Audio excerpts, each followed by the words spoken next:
안녕하세요. 이제 오늘 세 번째 발표 랭귀지 모델스 2에 대해서 발표를 할 2021-1128 김호연입니다.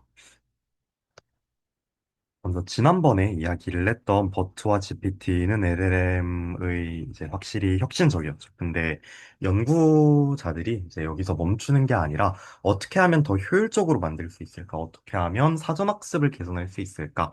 어떻게 하면은 하나의 프레임워크만으로 이제 모든 태스크를 해결할 수 있을까? 이러한 질문들에 대한 해결 방법을 모색하기 시작했습니다. 그래서 이런 질문들을 해결하기 위해 다양한 방법론 그리고 새로운 모델들을 제시했는데요. 오늘은 이들을 알아보게 될 예정입니다. 먼저 크게 세 파트로 나누었습니다. 앞서 말씀드렸듯이 첫 번째는 이제 학습 방법의 혁신, 더 나은 학습 방법을 찾기 위한 어, 제한점들이 있었어요. 그리고 MTDN은 뭐 멀티태스크 러닝을 어떻게 했는지, 그리고 매스랑 바트와 같은 경우에는 텍스트 생성을 어떻게 개선할 수 있었는지, 그리고 T5가 만든 텍스트 투 텍스트 프레임워크에 대해서 알아보겠습니다. 두 번째는 이제 효율성 혁신이었는데요. 로버타가 어떻게 최적화를 시켰는지, 엘버트를 통해서 어떻게 모델을 경량화하였고, 그리고 엘렉트라가 어떻게 이제 기존에 이미 있었던 리소스를 100% 활용을 할 수 있게 이제 하였는지, 그리고 스위치 트랜스포머에서 MOE 구조를 다룰 예정입니다. 마지막으로 이제 람다가 어떻게 기존의 LLM들이 가지고 있었던 안정성과 품질 문제, 그라운딩 앤 세이프티 이슈를 해결했는지 알아보도록 하겠습니다. 첫 번째로 이제 MTDNN입니다.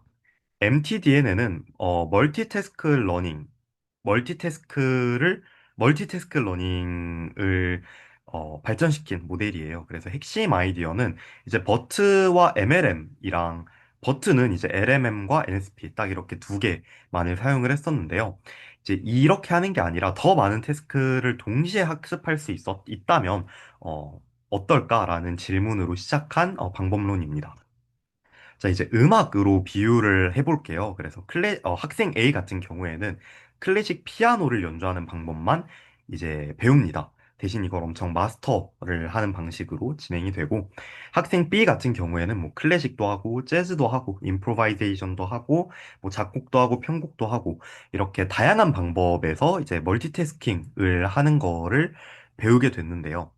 이제 이런 관점에서 바라봤을 때 학생 A와 학생 B 중 음악적 이해도가 더 높은 것은 누구일까? 라는 관점으로 바라보게 됐을 때는 제너럴라이제이션이 되어 있는 학생 B가 더 이제 음악적 이해도가 높다라고 볼 수 있을 것입니다. 이렇듯 여러 장르를 배우게 되면은 어떤 여러 어, 프레임을 배우게 되면은 그 특정 놀레지에 대한 이해 자체가 더 깊게 되지 않을까라는 아이디어에서 시작하게 된 것입니다. 그래서 MTDNN이 쓰는 태스크들을 살펴보게 되면은 첫 번째로 문장 분류가 있습니다. 예를 들어서 뭐 어떤 뭐 리뷰 같은 것이 있을 때 이것이 감정 분석을 통해서 긍정인가 부정인가를 분류하게 되는 것이 첫 번째고요. 그리고 두 번째는 텍스트 유사도를 학습합니다. 그래서 강아지가 뛴다랑 개가 달린다가 얼마나 비슷하고 얼마나 다른지를 학습하게 됩니다. 그리고 세 번째가 쌍텍스트 분류라고 해서 두 문장이 서로 모순되거나 아니면 한 문장이 다른 문장을 뭐 함의하거나와 같은 경우를 yes or no로 학습하게 됩니다. 네 번째로 이제 관련성 순위를 학습하게 되는데요. 어떤 질문에 대한 답변 중 가장 적절한 것, 1등, 2등, 3등을 찾는 태스크를 학습하게 됩니다. 자, 이러한 학습을 어떤 식으로 진행을 하게 되냐면요. 어, 먼저 각 태스크의 데이터를 미니 배치로 구성하게 됩니다.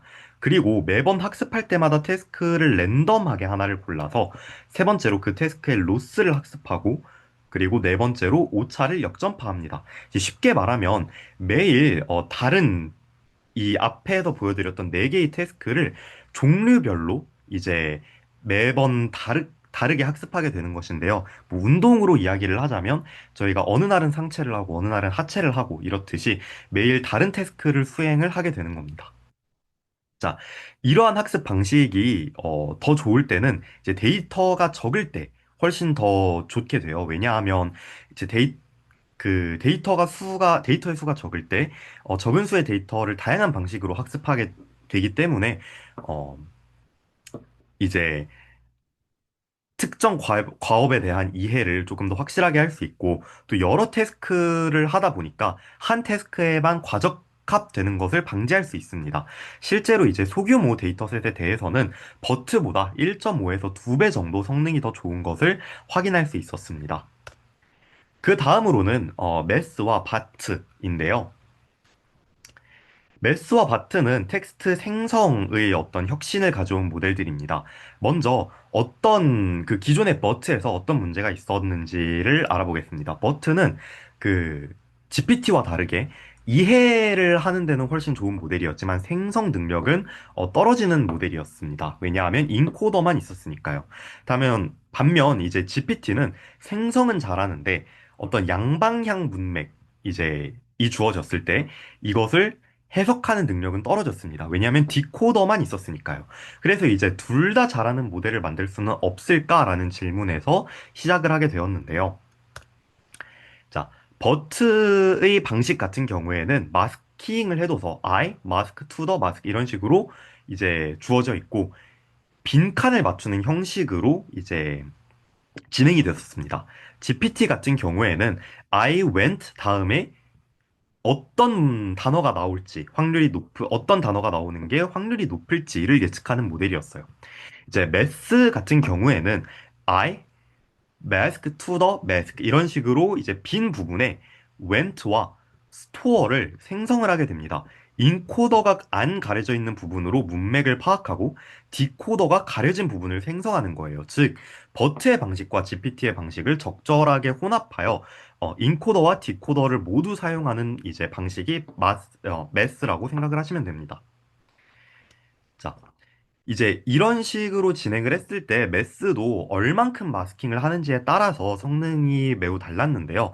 매스 같은 경우에는 전체 시퀀스의 약 50%를 마스킹했을 때 성능이 가장 좋았다라고 합니다. 너무 적게 가리게 되면은 디코더가 할 일이 적고 너무 많이 가리게 되면은 인코더가 문맥을 파악하기 힘들었기 때문인데요. 이제 바트 같은 경우에는 여기서 한 발 더 나아갑니다. 이제 요리로 따지면 이제 여러 방식의 레시피를 망가뜨리고 복원하는 거예요. 이게 무슨 말이냐면, 자, 바트가 쓰는 5가지의 콜옵션 전략에 대해서 알아보겠습니다. 먼저 토큰 마스킹을 하게 됩니다. 그래서 소금을 n만큼 넣으세요. 라는 문장이 주어졌을 때, 한 재료의 양을 맞추는, 한 재료의 저 양에 마스킹을 해두고 양을 맞추는 이제 타스크를 주어주는 건데요. 그리고 두 번째는 토큰 딜리션입니다. 원래 오리지널 문장이 오늘 날씨가 좋다 였다면 앞에서 오늘을 지워버리고 이 지워버린 단어를 복원을 얼마나 잘 할 수 있는지를 알아보게 되는 것입니다. 세 번째는 텍스트 인필링이라고 하여서 재료를 어, 어떻게 완성해라 라고 했을 때 저 마스킹된 중간 과정을 이제 전체를 채워 넣는 거예요. 다만 이렇게 채워 넣게 됐을 때 여러 가지 답변이 제시될 수 있겠죠. 그리고 네 번째로는 센텐스 퍼뮤테이션이라고 하여서 문장의 순서를 섞어 놓고 원래대로 얼마나 잘 되돌릴 수 있는지를 알아보게 되는 것이고요. 다섯 번째로 더큐멘트 로테이션이라고 합니다. 그래서 어떤 레시피가 있다고 했을 때 그 레시피의 중간부터 주어주고 그 문서의 시작과 마지막을 얼마나 잘 맞출 수 있는지를 학습을 시키는 것인데요. 자, 이런 5가지 방법을 물론 모두 다 쓰는 것은 아니고 이 중에서 어떤 식으로 조합을 했을 때 바트의 성능이 가장 좋았다. 또 물론 존재합니다. 그래서 텍스트 인필링과 센텐스 퍼뮤테이션을 같이 썼을 때가 성능이 가장 좋았는데요. 이제 특정 로컬 토큰의 의존성, 텍스트 인필링을 통한 로컬 토큰의 의존성도 학습을 하고 그리고 센텐스 퍼뮤테이션을 통해서 전역적인 문서 구조도 학습을 할 수 있어서 이렇게 2가지 방식을 통해서 이제 학습을 시켰을 때 가장 성능이 좋음을 알아볼 수 있었습니다. 자, 로버타 같은 경우에는 이러한 버트의 어, 최적화를 시킨 모델인데요. 자, 로버타는 이제 위와 같은 질문에서 시작을 합니다. 버트의 구조를 그대로 두고 이제 앞서 제시되었던 다른 바트나 뭐 다른 어, 뭐 마스와 같은 다른 방식을 채용하는 것이 아니라 기존의 버트의 방식을 그대로 사용을 하되 어떻게 하면은 이 버트의 성능을 올릴 수 있을까에 대한 질문이었습니다. 자, 바로 학습 방법을 개선해서인데요. 첫 번째 개선 방법은 다이나믹 마스킹이었습니다. 기존의 버튼은 전처리할 때 마스킹되는 위치, 센텐스에서 마스킹되는 위치를 바꾸지 않고 계속해서 사용을 했습니다. 즉, 마스킹의 위치가 스태틱했는데요. 로버타 같은 경우에는 이 마스크의 위치를 다이나믹하게 바꾸어서 다이나믹 마스킹 기법을 사용하게 됩니다. 예를 들어서 아침에 밥을 먹고라는 문장이 주어졌을 때 기존의 버튼은 아침에 마스크 먹고라는 스태틱한 학습을 진행을 했다면 로버타 같은 경우에는 마스킹의 위치를 그때그때 학습을 할 때마다 바꿔서 이제 진행을 했던 거예요. 자, 이렇게 패턴을 만들어서 돌아가면서 학습을 하게 되면은 모델이 하나의 문장만을 가지고도 더 다양한 경우를 학습할 수 있게 됩니다. 자, 두 번째로 NSP, 즉 Next Sentence Prediction을 아예 없애버렸습니다. 이제 실험을 버트를 가지고 몇 번을 해보니까 Next Sentence Prediction이 별로 도움이 되지 않는다라는 것을 이제 확인을 하였고, 어, 이제 이것을 없앤 대신에 문서에서 연속된 문장들을 샘플링을 하는 방식을 채택을 하는 게 버트의 경우에는 훨씬 더 성능이 좋았다고 합니다. 그리고 세 번째 개선점은 당연하게도 규모를 더 키웠습니다. 아무래도 이제 LLM이 일반적으로 규모가 더 커지면은 어, 학습 데이터 양도 더 많아지고 또 배치 사이즈가 커졌을 때 어, 이제 더 오래 학습할 수 있게 되니까 이제 이런 식으로 데이터와 배치 사이즈를 크게 하였을 때 바이트 레벨 BP 바이트 레벨 BP를 사용을 하면 이제 더 오래 학습을 하고 또 학습률도 더 높아졌다라는 연구 결과가 있습니다. 네. 때문에 GLUE 벤치마크에서 기존의 컨벤셔널 버트 방식으로 학습을 한 모델보다 4.3% 조금 이제 아무래도 그 학습 방법 자체가 바뀐 것은 아니다 보니까 큰 차이점은 아니지만 그래도 유의미하게 개선된다라는 것을 확인할 수 있었는데요. 이제 여기서의 중요한 시사점은 학습의 구조 자체가 바뀌지 않더라도 학습하는 방식만을 개선함으로써 이제 유의미한 모델의 성능에 차이를 낼 수 있다라는 것이 중요한 포인트입니다. 이제 새로운 구조를 만드는 것만큼이나 학습 방법을 최적화하는 것도 중요하다라고 이야기를 할 수 있겠지요. 네, 다음으로는 이제 알버트인데요. 알버트는 세 가지 문제를 해결하려고 했습니다. 이제 기존의 버트는 너무 크고 무겁다라는 문제가 있어서요. 이제 예를 들어서 버튼은 메모리를 너무 많이 사용을 했습니다. 그리고 또 학습 시간이 엄청 길다라는 단점도 있었고요. 모델을 키우면 성능이 오히려 떨어지는 경우도 있었습니다. 이에 대해서 알버트는 몇 가지 해결 방법을 제시했는데요. 첫 번째 해결책은 팩토라이즈드 임베딩입니다. 이제 쉽게 이야기를 하자면 패러미터를 쪼개게 되는 거예요. 버튼은 단어 임베딩을 3만 곱하기 768개의 크기로 만듭니다. 이렇게 되면은 총 23밀리언 패러미터가 되는데요. 알버트는 이거를 3만 곱하기 128 곱하기 768개로 쪼갭니다. 즉, 4밀리언 개의 파라미터가 768개 있는 형태로 쪼개게 되는 건데요. 이렇게 되면은 각각의 파라미터로만 봤을 때는 5배 이상 줄게 되는 겁니다. 자, 이게 가능한 이유는 단어 임베딩은 문맥이 없는 표현이어서 담을 정보가 적습니다. 때문에 그 작아도 상관이 없는 거죠. 다만 히든 레이어는 문맥이 있는 표현이어서 훨씬 더 커야 합니다. 이렇게 그 임베딩을 그 E와 히든 이렇게 나누게 되면은 어 각각 파라미터의 크기는 줄이면서 또 동시에 기존에 가지고 있었던 단어와 문맥의 의미는 그대로 가지고 갈 수 있게 되는 것이죠. 어, 두 번째 이제 해결책은 크로스 레이어 파라미터 쉐어링입니다. 이제 파라미터 쉐어링의 핵심은 모든 레이어가 같은 파라미터를 공유하는 것입니다. 예를 들어서 원래 12층짜리의 모델이면은 어 12개의 도구가 각각 필요했던 것인데요. 이제 알버트에서는 그 모든 레이어마다 동일한 도구를 이제 제공을 받게 되면은 한 개의 도구만 있어도 상관이 없게 됩니다. 자, 이렇게 되면은 이게 일종의 정교화 역할도 하게 되어서 과적값도 줄어들게 되는 효과가 있습니다. 자, 때문에 파라미터의 수는 감소를 하고 성능은 다소 줄어들긴 하겠지만 높은 수준의 성능을 그대로 유지할 수 있게 되는 것입니다. 자, 다음으로는 T5입니다. T5의 아이디어는 정말 단순합니다. 모든 NLP를 텍스트 투 텍스트로 만들자. 번역이든 분류든 요약이든 어, 다 텍스트를 입력받아서 텍스트를 출력하는 문제로 바꾸면 하나의 모델로서 다 할 수 있지 않을까라는 아이디어에서 시작하게 되었습니다. 자, 예를 들어서 번역은 translate to English 그리고 translate English to 뭐 other language 뭐 이런 식으로 될 거고, 음 그리고 분류는 뭐 sentence를 분류해라. 뭐 the book is good를 넣으면 뭐 이제 acceptable 뭐 이런 식으로 나오게 되겠죠.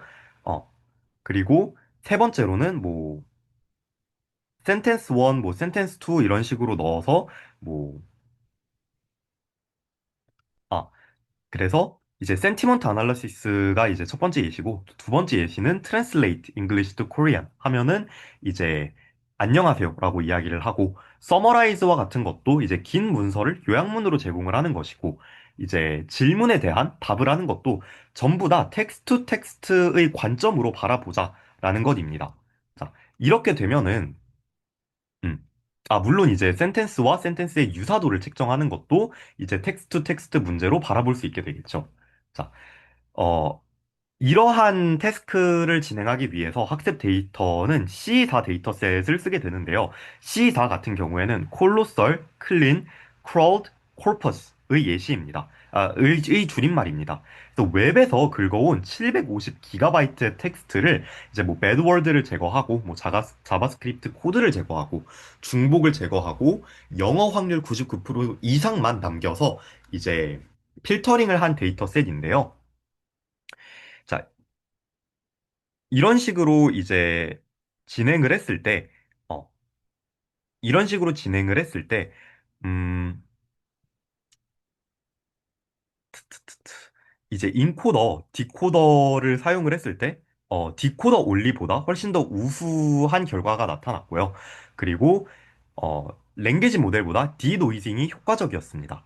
그리고 프리트레인과 파인 튜닝을 사용을 했을 때, 이런 식의 학습 데이터가 가장 잘 학습이 되는 것을 확인하였고요.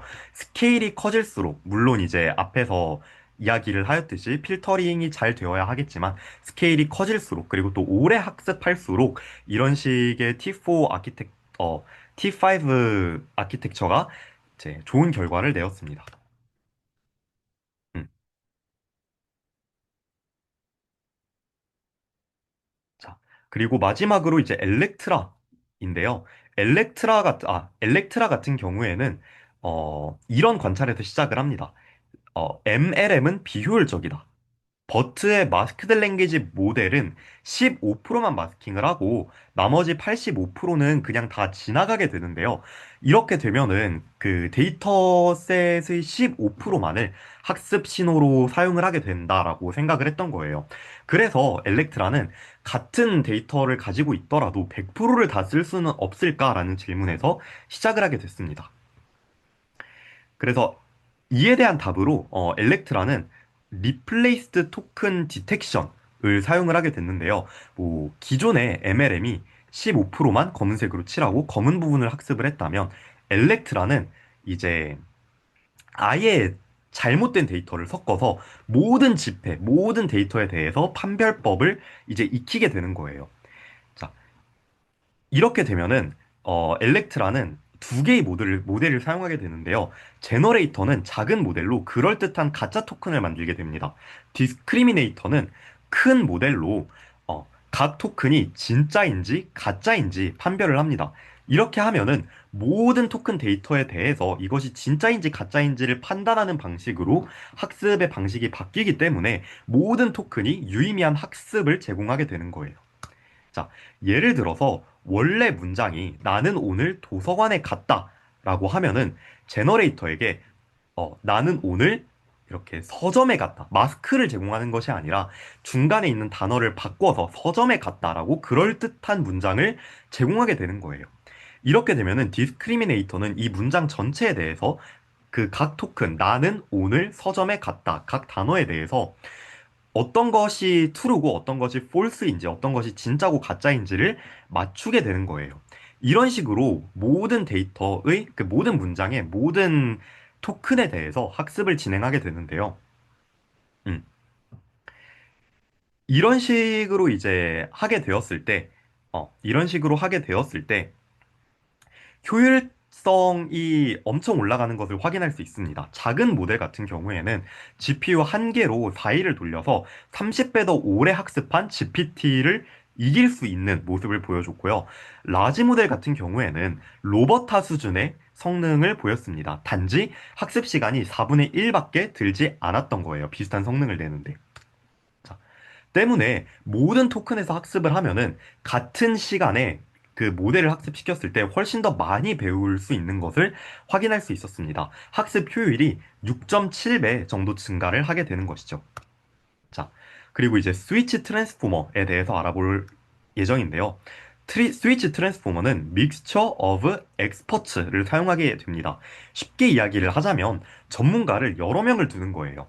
댄스 모델은 댄스 모델은 모든 입력을 하나의 큰 네트워크로 처리하게 되는데 MOE는 전문가 여러 명을 두고 입력마다 적절한 전문가에게 이렇게 두게 되는 거예요.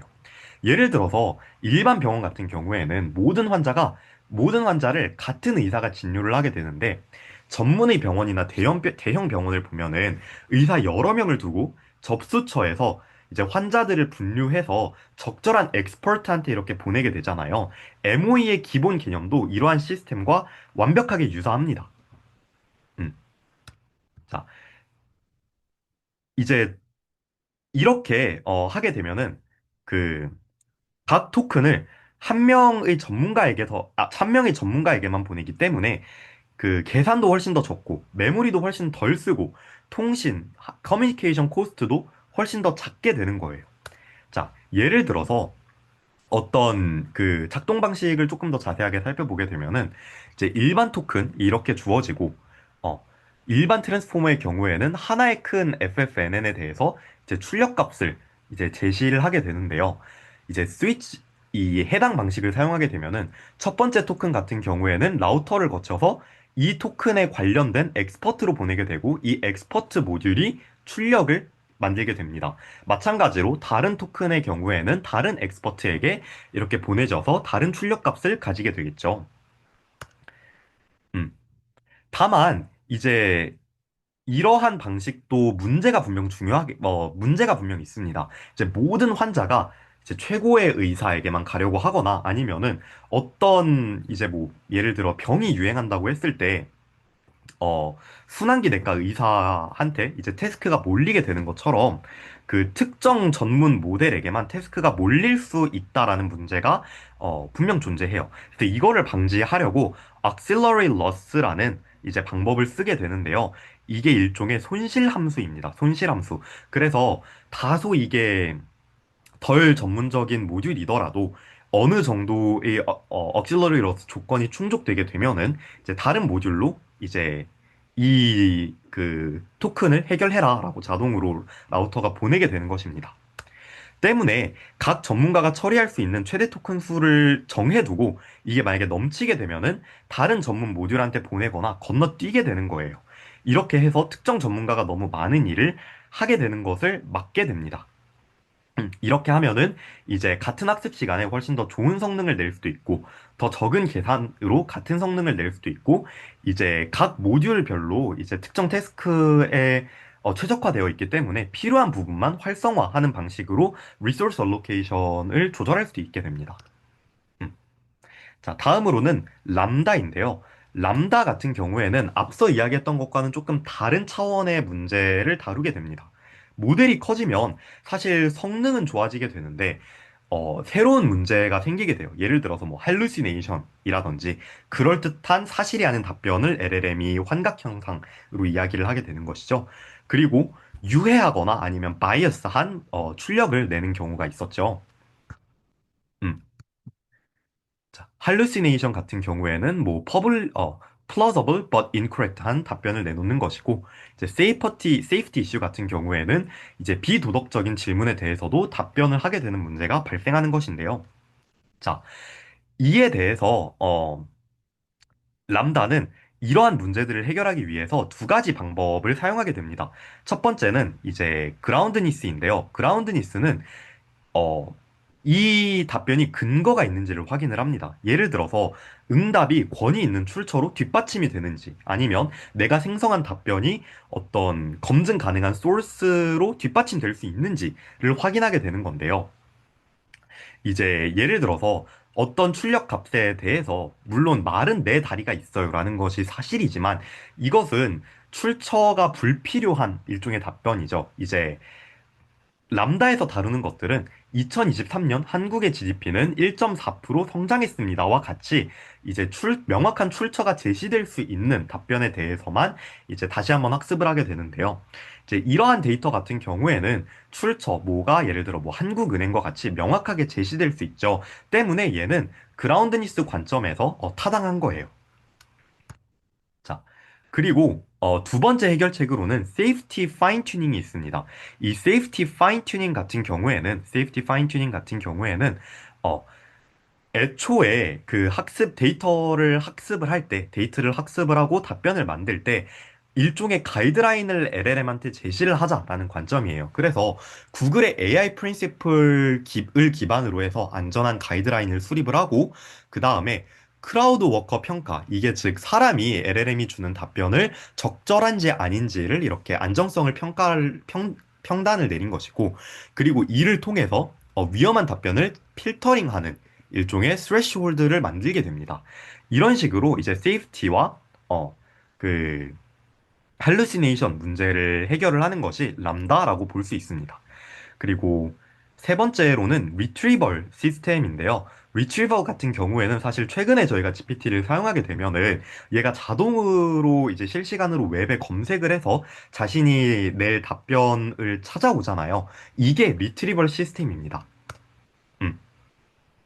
자, 그래서 이제 람다는 새로운 지표도 제시를 하게 돼요. 그래서 기존에는 이제 이것이 얼마나 맞는지, 얼마나 타당한지만 봤다면 이제 크리에이티비티라든지 아니면은 롤 콘시스턴시라든지 어 아니면은 뭐 이제 퀄리티 지표에 여러 가지 답변의 퀄리티 항목으로서 들어가는 게 추가가 된 건데요. 인터레스팅니스라고 하면은 이제 이 답변이 얼마나 창의력인지, 얼마나 흥미로운지에 대한 지표를 추가를 해서 답변을 이제 채점하게 되는 것이고요. 롤 콘시스턴시 같은 경우에는 이 LLM이 제시하는 답변이 얼마나 스스로에게 부여된 역할을 잘 유지하는지를 평가하게 되는 것입니다. 때문에 단순히 정확한 것만으로는 부족하고 다양한 측면을 이제 마크할 수 있게 제시를 하게 되는 것입니다. 음. 람다의 효과로서는 이제 모델의 크기가 단순히 커지는 것뿐만 아니라 답변의 퀄리티도 이제 좋아지게 되고요. 파인 튜닝을 통해서 세이프티와 그라운드니스 문제를 해결을 하는 것으로 하였습니다. 그리고 리트리벌을 통해서 이제 실제로 인터넷에 있는 출처를 통해서 답변을 내오는 것이기 때문에 할루시네이션 문제가 크게 줄어들게 되죠. 즉, 단순히 이제 성능 좋은 어떤 답변 기계가 아니라 이제 책임감 있는 어떤 artificial intelligence로서의 발전을 야기하는 것이 람다라고 생각을 하시면 됩니다. 네.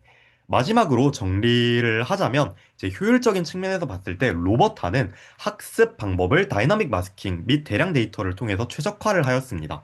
그리고 알버트 같은 경우에는 파라미터를 70% 이상으로 파라미터를 공유하고 분해하여서 실제로 그 필요한 파라미터의 크기를 감소시켰고요.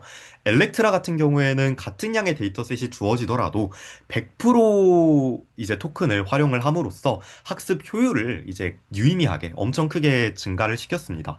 그리고 학습 방법의 혁신으로서는요, 이제 MTDNN이 여러 태스크를 동시에 학습하였고, 메스와 바트는 커럽션 전략을 통해서 어, 이제 학습 방법의 혁신을 가져왔습니다. T5 같은 경우에는 기존의 여러 방식으로 바라보던 어떤 문제의 태스크들을 텍스트 투 텍스트 이제 문제다라고 통일함으로써 이제 효율적인 학습 방법을 제시하였습니다. 네. 마지막으로 람다를 통해서 단순히 학습이나 아니면 학습 효율이나 학습 데이터의 품질, 학습 데이터의 효율뿐만 아니라 학습의 품질도 신경을 쓰게 만들었는데요. 뭐 그라운드니스 이것이 얼마나 근거를 기반으로 한 답변인지, 세이프티 이것이 얼마나 안전한 답변인지, 그리고 인터레스팅니스와 롤 콘시스턴시와 같은 기존에는 이제 어, 중요하게 여겨지지 않았던 새로운 LLM의 평가 척도를 제시하였습니다. 네. 때문에 언어 모델의 발전은 단순히 크게 만드는 것뿐만 아니라 얼마나 효율적으로 바라볼 것인지, 그리고 이러한 태스크를 어떤 방식으로 바라볼 것인지, 그리고 LLM이 제시하는 답변에 대해서 어떤 방식으로 평가할 것인지를 종합적으로 바라보게 되는 것이 이제 언어 모델의 발전이라고 생각을 하시면 되겠습니다. 네. 그래서 학습 전략, 구조 최적화, 책임감에 대한 질문을 이제 계속해서 연구자들이 다른 방향으로 답변을 제시를 하게 되면서 LLM이 계속해서 발전을 하고 있다라고 결론을 내므로써 발표를 마치겠습니다. 감사합니다. 안녕하세요. 오늘 발표에서는 드디어 현대 대형 언어 모델, 즉 LLM에 대해서 이야기해 볼 겁니다. LLM은 이론적으로 설명할 수 없을 만큼 놀라운 성능을 내면서 주목을 받았고, 사람들에 의해서 혁신적으로 이용되고 있죠. 오늘은 LLM들이 어떻게 발전해왔고, 어떻게 라마 같은 오픈소스 모델들이 강력해졌는지를 살펴보려고 합니다. 언어 모델들은 지난 10년간 이제 네 단계로 진화해 왔습니다. 가장 처음 있었던 거는 전에 살펴보았던 이제 카운트 베이스드, 즉 통계 기반 시절이죠. 예전에는 문장에서 단어 몇 개를 보고 그 다음 단어를 예측하는 확률 테이블로 예측하는 정도였어요. 문맥 이해도 없고 당연히 범용성은 더더욱 없었습니다. 그다음에 이제 월투백이나 뭐 글로브 같은 월드 임베딩스가 등장하면서 단어를 벡터로 표현하는 게 시작했고 이거는 이제 뉴럴 LM에 이제 이용되었습니다. 근데 이 시점에도 여전히 특정 태스크를 수행하기 위해서는 특화된 모델이 필요했고 범용성은 약했습니다. 그 뒤 이제 버트와 GPT-2 같은 게 등장하면서 이제 프리트레인하고 그다음에 파인 튜닝하는 패러다임, 즉 방대한 데이터로 학습을 시키고 각 태스크에 맞춰서 조금씩 미세 조정하는 구조가 정착을 했습니다. 아마 이때부터 이제 모델이 문장 구조, 상식, 그다음에 간단한 추론 같은 거를 알아듣기 시작한 거죠. 하지만 여전히 태스크마다 이제 모델을 따로 파인 튜닝은 해야 되는 상황이었어요. 이제 범용 LLM인 근데 GPT-3가 나오고 이제 상황이 달라졌습니다. 하나의 모델로 이제 질문 답변, 요약, 번역, 뭐 코딩 이런 거를 다 가능하게 된 거죠. 그리고 바로 이때부터 emergent abilities, 즉 모델 크기가 일정 임계점을 넘으면 갑자기 나타나는 능력들이 관찰되기 시작했습니다. 이머전트 어빌리티는 이제 원래 복잡계 이론에서 이제 온 개념입니다. 작은 구성 요소, 즉 물분자 같은 이런 것들이 모였을 때는 부분만으로는 예측할 수 없는 새로운 성질이 나타나는 거죠.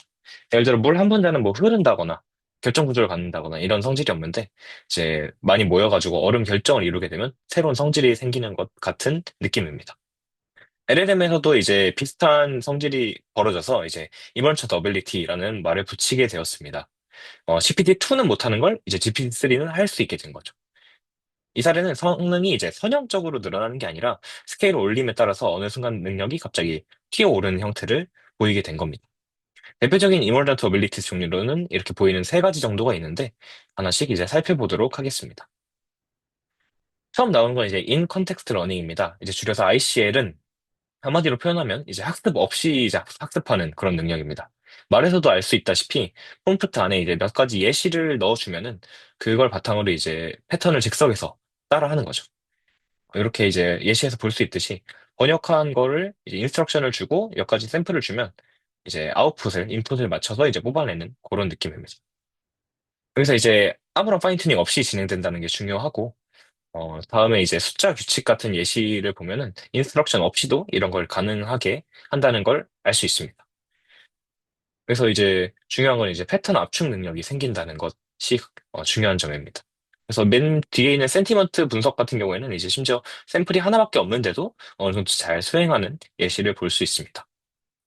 중요한 점은 이제 작은 모델은 이런 능력이 없다는 겁니다. 즉, ICL은 모델 크기가 어느 임계점을 넘은 순간부터 발현됩니다. 직접적인 이유는 방금 말한 것처럼 훈련 과정에서 패턴 압축하는 능력을 확보해야 되기 때문입니다. 인터넷에서 이제 많은 코퍼스를 본 뒤 프롬프트에 나타난 작은 패턴을 유추하는 능력이 생기게 되는 것이죠.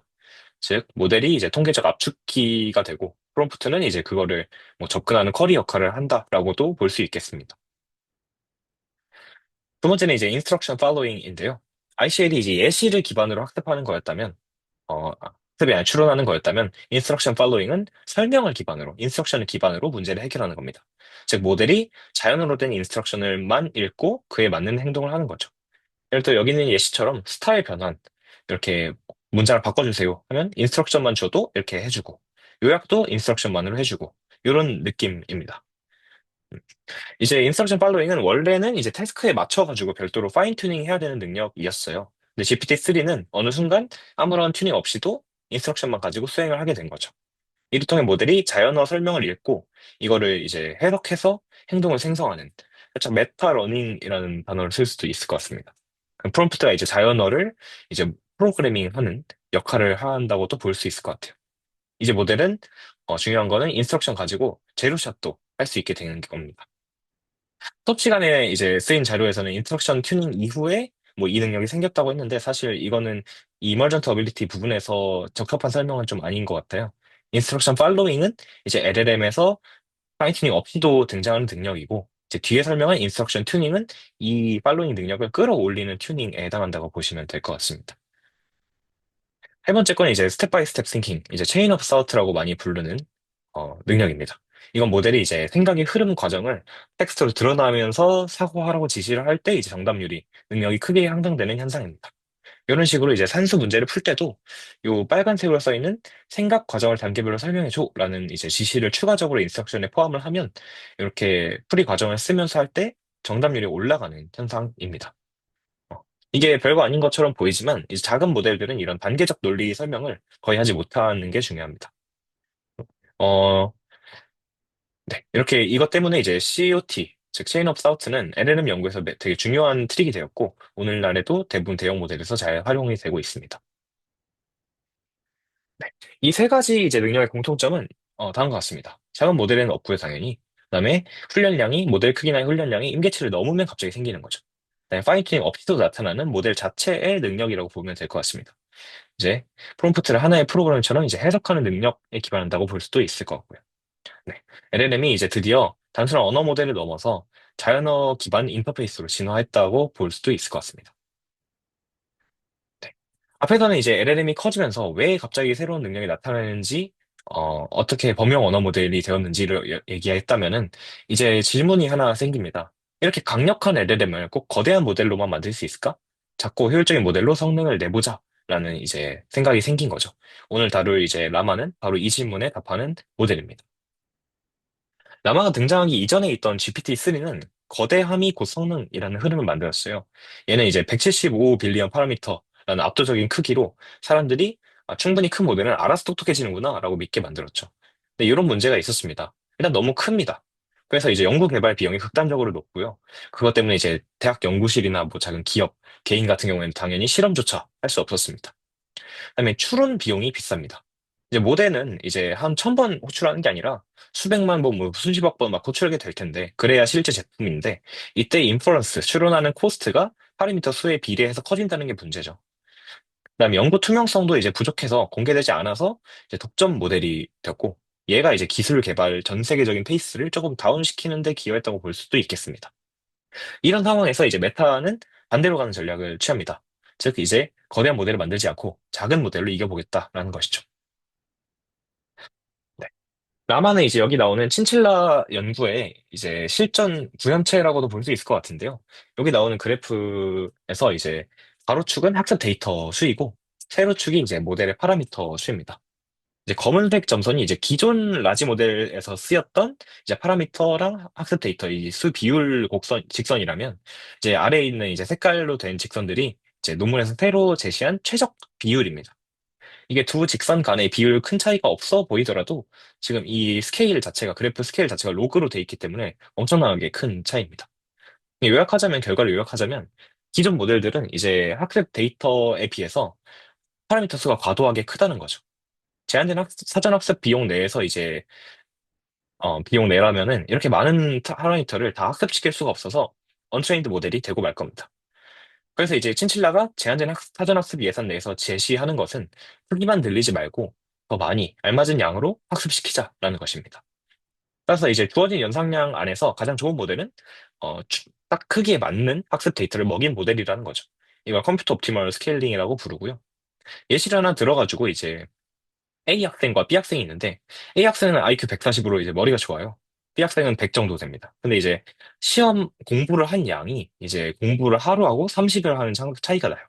그럼 성적은 사실 B가 더 잘 나올 것 같아요, 저는.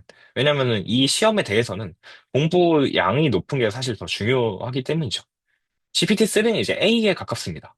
파라미터는 되게 커서 지능이 높은데 학습 데이터 양이 좀 부족한 경우죠. 친칠라는 이제 훨씬 작은 모델로 그 이상의 성능을 보여줍니다. 메타는 이걸 보고서 좋았어. 이거를 이제 적용해보자. 모델을 적용해보자 해서 만든 게 라마 시리즈입니다. 라마의 핵심 전략은 이제 요 세 가지인데요. 첫 번째는 이제 작은 모델과 많은 데이터 하자. 방금 얘기한 거랑 비슷하죠. 다양한 크기의 작은 모델을 쓰고 이제 많은 데이터를 학습시키는 겁니다. 네. 근데 이제 공개 데이터를 사용하되 그리고 이제 많고 되게 깨끗하고 다양한 데이터를 사용하기 위해서 노력을 했습니다. 또 이제 좀 테크니컬한 부분이라 지금 얘기는 안 할 건데 학습 최적화 전략을 사용했어요. 뭐 여기 나와 있는 것처럼 긴 문맥을 처리하는 방식, 뭐 어텐션 계산 방식, 이제 안전성과 효율을 높이는 그런 모델 구조 이런 걸 사용을 했습니다. 그다음에 이제 추론 비용을 기준으로 모델 설계를 했다는 점이 되게 중요합니다. 아까 전 나왔던 것처럼 학습은 사실 한 번만 하더라도 실제 사용할 땐 추론 속도가 중요하기 때문에 추론 비용이 더 중요하다라고 얘기할 수 있겠죠. 그래서 라마는 추론 단가가 낮도록 소형 GPU를 돌릴 수 있도록 따라서 연구자들이 쉽게 실험할 수 있도록 만들었습니다. 마치 뭐 수능을 볼 때 쓰는 테크닉을 연습할 때뭐 익히는 과정은 어려워도 시험장에서 이제 빠르게 쓸 수 있는 테크닉을 연습하는 이유랑 같은 원리죠. 이런 전략들은 이제 엄청난 결과를 냈습니다. 결과 첫 번째는 이제 라마 13빌리언짜리가 이제 175빌리언짜리 이제 GPT-3를 많은 벤치마크에서 능가한다는 결과가 나왔습니다. 이제 둘의 크기 차이는 이제 거의 14배인데 성능이 앞섰다는 게 되게 충격적인 결과죠. 그다음에 이제 7빌리언짜리 모델도 많은 영역에서 능가하는 걸 볼 수 있어요. 이 정도면 이제 랩탑이나 서버 한두 대로도 충분히 돌릴 수 있는 추론을 할 수 있는 정도거든요. 즉 이제 누구나 LLM 실험을 할 수 있게 된 겁니다. 이로 인해서 이제 오픈소스 생태계에 큰 기여를 하고 되게 큰 영향을 줍니다. 이걸 바탕으로 이렇게 생긴 다양한 모델들이 이제 나오게 되었군요. 사람, 사람들이 이제 라마를 기반으로 많은 실험을 하고 여러 발전을 하게 된 거죠. 실험 가능한 LLM 생태계를 만들어냈다라고 볼 수도 있을 것 같아요. 라마는 이제 LLM이 거대해야 된다는 고정관념을 깼고, 그다음에 이제 LLM 개발 자체가 수많은 연구자가 같이 기여하는 오픈된 이제 연구 분야가 되었다고 볼 수도 있을 것 같습니다. 이후에 이제 나올 그런 다양한 튜닝이나 방법들에 대한 출발점이라고도 볼 수 있을 것 같아요. 그런 이후에 이제 튜닝에 대한 것 중에 처음 살펴볼 거는 인스트럭션 튜닝입니다. 이제 라마는 사전 학습만으로도 매우 강력한 모델이라는 것, 그리고 작은 모델로도 큰 모델을 이길 수 있다는 거를 보여줬죠. 중요한 질문이 하나 남습니다. 사전 학습만 한 모델을 그대로 쓰면 이제 뭐가 부족할까? 라는 거죠. 이제 예를 들어 라마한테 이제 회의력 요약해줘. 뭐 이런 식의 문장을 이제 요청을 하면은 대답은 하긴 하는데 이제 일관성이 좀 떨어지고 지시를 잘 이해하지 못하거나 불필요한 정보를 포함하기도 합니다. 즉 얘는 여전히 이제 다음 단어 예측하는 정도의 일만 하지 우리의 지시를 알아듣는 비서 모델은 사실 아니라는 거죠. 앞서 나온 이제 이머전트 어빌리티 중 인스트럭션 팔로잉 능력을 더 끌어올려야 된다라는 필요를 느낀 것입니다. 그래서 이거를 끌어올리는 게 지금 다룰 인스트럭션 튜닝입니다. 인스트럭션 튜닝의 핵심은 사실 아주 간단해요.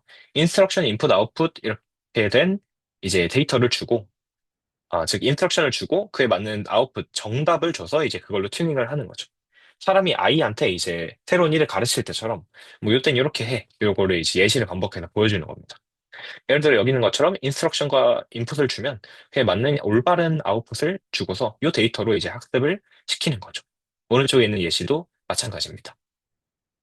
그래서 이런 식의 많은 문제들을 학습시키면 모델은 자연어 지시를 이제 정보를 담은 설명처럼 받아들이고 작업을 수행할 수 있게 되는 겁니다. 이게 인스트럭션 튜닝이 강력한 이유는 이게 복잡해서가 아니라 얘가 가지고 있던 능력 자체를 이제 깨워주기 때문이에요. 사전 학습된 프리트레인된 LLM은 이제 이미 이런 능력들을 가지고 있어요. 지식을 쌓는 단계를 거쳤다고 볼 수도 있겠죠. 근데 문제는 이제 얘를 언제 꺼내야 되는지, 이 능력을 언제 어떻게, 어떤 형식으로 써야 되는지를 판단할 수 없습니다. 그래서 그거를 어떻게 쓰는지 알려주는 단계가 인스트럭션 튜닝이라고 보면 될 것 같습니다. 앞에 나왔던 이제 ICL과 더불어서 이제 파인 튜닝과도 한번 비교를 해볼 겁니다. 파인 튜닝의 경우에는 이제 특정 태스크에 맞춰서 파라미터를 업데이트하는 과정이죠. 예를 들어 감성 분석이라는 거에 대해서는 감성 분석에 대한 정답 데이터로 학습을 시킵니다. 파라미터 업데이트 당연히 되고요. 결국 이 태스크에 맞춘 LM으로 이제 튜닝이 완료된 거죠. 그럼 감성 분석은 잘 수행할 수 있게 될 겁니다. 인컨텍스트 러닝은 이제 학습을 시키는 건 아니고 실제로 프롬프트를 줄 때 다양한 example을 줘가지고 다양한 태스크에 맞춘 아웃풋을 생성할 수 있게 되는 거죠. 근데 인스트럭션 튜닝은 이 두 개를 합친 거랑 비슷한데요. 사실 그냥 보기에는 딱 봐도 파인 튜닝처럼 모델을 학습시키는 과정을 수행하는 거에 가까워요. 하지만 이제 파인 튜닝이 특정 태스크에 대한 기능만 수행하게 되는 거랑 다르게 인스트럭션 튜닝을 거치면 다양한 태스크를 수행했기 때문에 범용 태스크를 수행할 수 있는 범용 LM이 되는 것이죠. 즉, 이제 효과는 인컨텍스트 러닝에 나오는 것처럼 다양한 태스크를 수행할 수 있게 되는데, 인컨텍스트 러닝처럼 example을 프롬프트에 포함하지 않아도 이런 범용 태스크 능력을 습득하게 되는 것입니다. 이 인스트럭션 튜닝을 위해서 이제 필요한 데이터는 아까 전에 봤다시피 인스트럭션, 인풋, 아웃풋으로 구성되죠. 이 중에선 당연히 인스트럭션 자체의 퀄리티가 되게 중요할 겁니다. 이 인스트럭션은 크게 세 가지 방법으로 만들어집니다. 첫 번째는 기존 NLP 태스크를 자연어 인스트럭션으로 재구성하는 방법입니다. 이런 식으로 감성 분석, 요약, 응답에 해당하는 태스크를 이렇게 자연어로 풀어가지고 인스트럭션 형식으로 바꾸는, 통일하는 그런 형식이죠. 이것만 해도 모델의 제로사 성능은 향상된다고 볼 수 있습니다. 두 번째 방법은 이제 사람, 어노테이터가 직접 작성하는 건데요. 오픈 AI가 실제로 이렇게 사람이 많은 인스트럭션을 작성했어요. 사람이 직접 작성하면 이제 품질이 높고 다양성도 풍부합니다. 당연히 근데 단점은 비용이 되게 비싸다는 점이죠. 실제로 이제 오픈 AI가 인스트럭션 GPT 만들 때 실제로 사람이 만든 인스트럭션을 썼는데 이게 수천 수만 개를 썼어요. 이 작업에는 이제 고급 어노테이터도 당연히 고용을 해야 되고 검수까지 해야 되기 때문에 비용이 수십억 원이 들었습니다. 이건 대부분 연구자나 스타트업이 따라할 수 없는 규모죠. 세 번째가 이제 좀 중요할 것 같은데 모델이 스스로 인스트럭션까지 생성하게 만드는 겁니다. 이거는 이제 다음 파트에서 다룰 셀프 인스트럭션이라고 부르는 건데요. 여기서는 이제 간단하게만 언급하고 넘어가겠습니다. 비용 효율이 당연히 높겠죠. 그래서 이후 폭발적으로 쓰이게 됩니다. 바로 셀프 인스트럭션을 살펴보겠습니다. 셀프 인스트럭션은 이제 사람은 아주 적은 양, 초기 시드만 제공을 하고, 그다음에 모델이 자기 학습 데이터를 스스로 만들어내고, 그 데이터를 다시 자기 자신을 튜닝하는 데 사용한 뒤 데이터를 증식하는 이런 방식입니다. 시드를 만들면 그게 이제 태스크 풀에 들어가는데 이 태스크 풀에 보고서 인스트럭션 제너레이션을 하면서 계속 태스크 풀을 확장하고 중간중간 이제 필터링 같은 걸 거쳐가지고 대규모 데이터셋을 만드는 거죠. 셀프 인스트럭트가 가능한 이유는 앞에서 설명한 이머전트 어빌리티 중에 인스트럭션 팔로잉 능력 덕분입니다. 이제 사전 학습된 LLM이 이제 지시문 형식을 이해하고 그 형식에 맞춘 예시를 생성할 수 있기 때문에 데이터셋을 증식할 수 있게 된 거죠. 콜프레스를 좀 더 자세히 살펴보면요. 1단계는 이제 시드셋을 만드는 겁니다. 연구자들이 처음에 175개의 시드 태스크를 만듭니다. 각 태스크마다 이제 한 개의 인스트럭션, 한 개의 인풋, 아웃풋, 요 페어를 가지고 있습니다. 이걸 인스턴스라고 부를 겁니다. 이게 바로 LLM에게 주어지는 첫 이제 세트이고, 이 시드들이 태스크 풀로 들어가서 전체 루프가 시작됩니다. 이제 가운데 분홍색 태스크풀로 들어간 태스크들을 일부 뽑아서 오늘 쪽 위에 있는 여기 있는 하늘색 박스인 인스트럭션 제너레이션으로 보냅니다. 여기서 하는 일은 간단해요. 기존 태스크를 몇 개 보여줄 테니 이와 비슷한 새로운 지시문을 만들어봐, 인스트럭션을 만들어봐 라는 거죠. 한 번에 이제 논문에서는 배치 사이즈 5 정도로 태스크를 샘플링해서 일부는 이제 사람이 쓴 거, 일부는 이미 모델을 만든 거를 섞어서 모델에게 보여줍니다. 모델은 이를 보고서 이제 새로운 인스트럭션을 생성을 하고요. 이렇게 새로 생성된 거는 다 쓰는 건 아니고 필터링을 한 겁니다. 너무 비슷하거나 너무 짧거나 형태만 인스트럭션이고 이제 내용이 없는 그런 것들을 걸러내는 단계입니다. 필터를 통과했으면 이제 다시 태스크 풀로 들어가고요. 이제 이게 점점 증식되는 거겠죠. 그 다음에 이제 태스크풀에 쌓인 태스크들은 모두 형태가 달라서 이걸 분류를 해줘야 돼요. 이걸 이제 클래시피케이션 태스크 아이덴티피케이션이라고 하는데 분류 문제랑 아닌 거를 구분하는 거죠. 여기서는 이제 태스크를 유형별로 태깅해두면 뒤에서 인스턴스 제너레이션 할 때 얼마나 뭐 어떤 형식으로 예시를 만들어야 될지 결정하는 데 도움이 돼요. 예를 들어서 이제 여기 왼쪽에 있는 것처럼 아래 문장을 영어로 번역해줘라는 거는 클래시피케이션 문제가 아니죠. 오른쪽에 있는 아래 문장을 긍부정어로 판단해줘라는 거는 이제 클래시피케이션, 분류 태스크입니다. 이렇게 아닌 클래시피케이션이 아닌 경우는 평소처럼 인스턴스 인풋 아웃풋 요 순서대로 생성해도 되는데요. 이렇게 클래시피케이션 태스크의 경우에는 인풋을 먼저 생성하게 되면은 한쪽으로 아웃풋 레이블이 쏠릴 수 있어요. 예를 들어 긍정에 해당하는 문장만 계속 생성을 해야 되는 거죠. 그렇기 때문에 이제 아웃풋 라벨을 비율을 맞춰서 먼저 생성을 하고 이에 맞는 인풋을 생성하게 됩니다.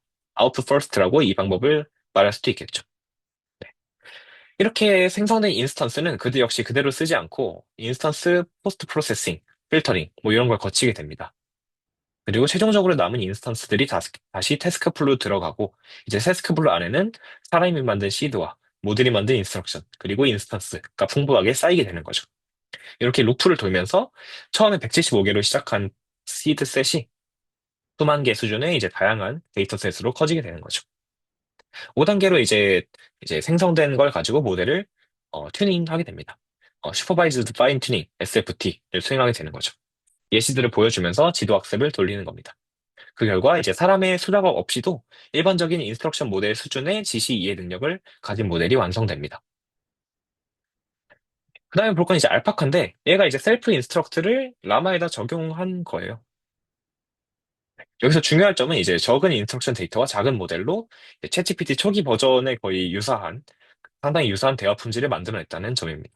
언론에서도 이제 단돈 $600로 만든 챗GPT라고 소개될 정도죠. 엄청난 파급 효과를 가졌고요. 이제 누구나 이제 챗GPT 비슷한 걸 만들 수 있겠네라는 효과를 줘서 이제 다양한 수많은 모델들이 등장하게 됩니다. 네, 그 다음에 살펴볼 건 이제 얼라이먼트 튜닝입니다. 헬프 인스트럭트까지 했는데 아직 뭐가 부족할까라는 생각이 들죠. 이제 중요한 문제가 근데 남았습니다. 모델이 똑똑한 거랑 모델이 사람에게 유용하고 안전한 거는 달라요. 예를 들어 알파카에게 이런 식으로 약을 빨리 많이 복용해도 되나요? 자살하고 싶다. 뭐 이런 질문을 하면 모델은 그런 듯한 대답을 알려줘요. 근데 이거는 전혀 안전하지 않죠. 위험하기도 하고요. 또는 이제 아래쪽에 있는 것처럼 뭐 기온이 55도다. 빅뱅이 90년에 데뷔했다. 막 이런 얘기를 해도 모르면 이거에 대해서 모른다고 하는 게 아니라 아무 말이나 그럴듯하게 지어내는 우리가 할루시네이션이라고 하는 문제를 일으킵니다. 즉, 지금까지 우리가 만든 모델은 지시문은 잘 따르는데 사람이 기대하는 바는 전혀 모르는 상태예요. 이 마지막 단계를 해결해 주는 게 지금 말할 얼라이먼트 튜닝입니다. 목표는 되게 간단합니다. 세 가지 이제 있는데요. helpfulness, 사람에게 도움이 되게, harmlessness, 해가 없게, honesty, 모를 때는 모른다고 말하게, 종합해서 보통 3H라고 부르고요. 얼라이먼트가 없다면 이 예시들처럼 위험하거나 불확실한 대답을 하게 되겠죠. 그래서 사실 어떻게 보면 현대적 LLM에서는 기술적 성능만큼이나 이 얼라이먼트 튜닝이 더 중요하다고도 할 수 있을 것 같아요. 이걸 하는 방법이 바로 RLHF인데요. Reinforcement Learning from Human Feedback. 즉, 이제 사람의 피드백으로 강화 학습을 하는 단계입니다. 이제 수업 시간에 얘기했던 것처럼 챗GPT 응답 2개 중에 골라라. 이런 식으로 이제 사람이 피드백을 주면, 즉, 좋은 답과 나쁜 답을 비교해주면, 이제 모델이 좋은 쪽에 더 가까운 출력을 내도록 점점 강화 학습하는 과정이라고 할 수 있겠습니다. 이걸 통해서 얼라이먼트 튜닝이 진행이 되는 것이고요. 인스트럭션 튜닝까지만 마친 모델은 학교에서 지식을 배운 요 학생 정도이기 때문에 사람이 직접 이제 실제 사회에서 어떻게 말해야 되는지, 어떤 게 뭐 위험한지, 무례한지, 어떤 걸 모르면 모른다고 해야 되는지라는 사회적 규칙을 이제 가르쳐 주는 거랑 비슷하다고 보면 될 것 같습니다. RLHF는 이제 크게 세 단계로 이루어져 있습니다. 첫 번째 단계는 이제 슈퍼바이즈 파인 튜닝입니다. 아까 인스트럭션 튜닝에서도 있었던 거죠. 사람이 직접 작성하거나 선호하는 모범 답안을 이제 모델에게 주면 대량으로 보여주어서 학습시키는 겁니다. 두 번째는 이제 좀 핵심적인 아이디어인데 리워드 모델입니다. 구조는 되게 단순합니다. 모델에게 하나의 질문을 주면 모델이 요 캔디데이트 답변을 후보들을 생성을 합니다. 사람이 선택을 해요. 그럼 이 데이터를 모아서 좋은 답변에는 점수를 많이 주고 나쁜 답은 점수가 낮아지도록 이제 리워드 모델, 요 RM이라고 써 있는 리워드 모델 하나의 모델을 학습을 시킵니다. 얘가 이제 심사위원 역할을 하게 되는 거죠. 마지막 단계에서 이제 강화 학습이 일어나는데 이 리워드 모델을 바탕으로 이제 리워드 모델이 높은 점수를 주는 답을 만들도록 이 모델을 이제 조정하게 됩니다. 지식은 이제 얘가 갖고 있던 지식은 그대로 두고 말하는 방식, 뭐 태도, 뭐 안전성 같은 것만 조정하게 됩니다. 모델이 예를 들어서 뭐 해킹하는 법을 알려달라라는 질문을 받았을 때 이제 리워드 모델이 이제 앤서에 대해서 위험하다 이렇게 낮은 점수를 주니까 이제 그거를 피드백 받아서 안전한 방향으로 대답을 회피하게 학습할 겁니다. 챗GPT 같은 이제 고품질 대화형 모델은 이제 그렇기 때문에 지금까지 본 아래 네 단계를 모두 거쳐야 합니다. 첫 번째로 프리 트레이닝으로 당연히 언어 이해 능력, 기본적인 능력을 확보를 해야 될 거고요. 그다음에 인스트럭션 튜닝을 거쳐서 지식을 해석하는 능력이 있어야 될 겁니다. 그다음에 아까 봤던 셀프 인스트럭터를 통해서 다양한 태스크에 범용적으로 이제 대처할 수 있게 이런 능력을 가져야 될 겁니다. 그다음 얼라이먼트 튜닝으로 이제 사람에게 맞는 방식으로 대답하는 능력을 확보해야 되겠습니다. 모든 단계가 결합될 때 비로소 우리가 기대하는 이제 우리가 쓰고 있는 완성도 높은 LLM이 탄생하게 되는 것입니다. 그럼 여기까지 해서 LLM스에 대한 설명을 마치겠습니다. 감사합니다.